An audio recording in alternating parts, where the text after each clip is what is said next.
Hello, my name's Charles Dynastic. I'm the Managing Director of Blue Bond Tax Planning. We've been inheritance tax specialists for more than 18 years and have helped hundreds of clients save millions of pounds on their inheritance tax liabilities.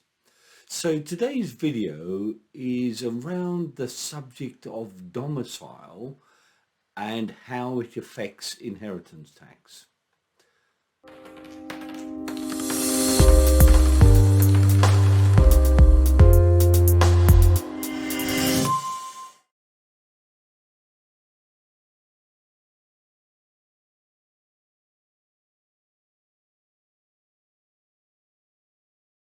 So the subject of domicile does not affect the vast majority of people who live in the UK. You were born in the UK, you live in the UK, you have a domicile of origin in the UK, and you are subject to UK inheritance tax.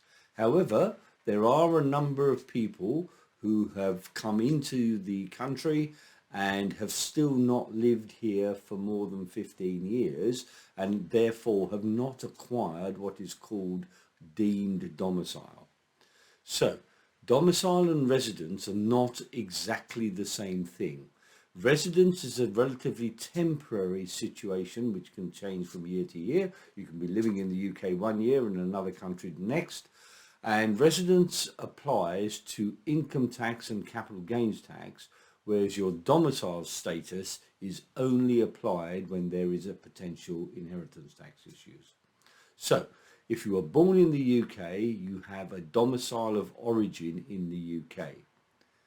Now, just because you live abroad or have lived abroad for a number of years does not mean you lose your domicile of origin.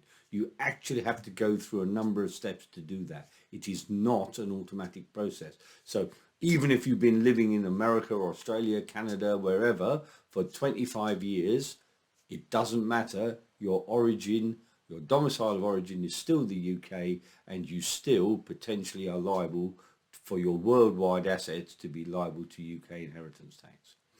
So if you've got family who have emigrated to other countries, this needs to be alerted because more and more HMRC is trying to collect these taxes due. Now, to sever your domicile with the UK, you need to comply with several conditions. So first of all, you actively had to get a domicile of choice in another country. So you go live in Australia, you need a separate Australian passport, and you have to give up all links with the UK. So no bank accounts, no investments here, no nothing. You even give up your passport. You then also still need to apply. So even if your UK passport has lapsed, you still need to apply to HMRC to officially sever your domicile. Okay, now if you don't sever your domicile and you don't do it properly, you will be potentially liable for inheritance tax on your worldwide assets. And as I say, there is no statute of limitations. You can be abroad for 30 years and it would still apply. Now, in the reverse situation, you come to live in the UK. Before you become deemed domiciled, you need to have been resident here in the UK for 15 out of 20 years. So even if you're in year 14, you can still do tax planning to avoid inheritance tax, which is different to what you would do as a UK domicile. Now, once you are UK deemed domiciled, you are taxed for UK inheritance tax in the same way as a UK domicile, and your worldwide assets are subject to UK inheritance tax. But if you are not yet UK domiciled and or you have parents who are not domiciled in the UK with significant assets offshore who they intend to leave to you during lifetime or on their death, you should definitely look at the tax planning you can do. So watch our video on excluded property trusts.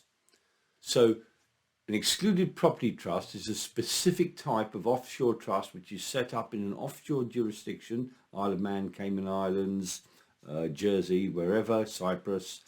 However, it can save significant amount of income tax and capital gains tax and also inheritance tax. So if you're not yet UK domiciled or non-UK domiciled are going to leave you significant offshore assets, you should consider an excluded property trust. So have a look at our video on that. Okay, hopefully you found that useful. If you do, please give us a like. But thanks for listening and goodbye for now. Bye.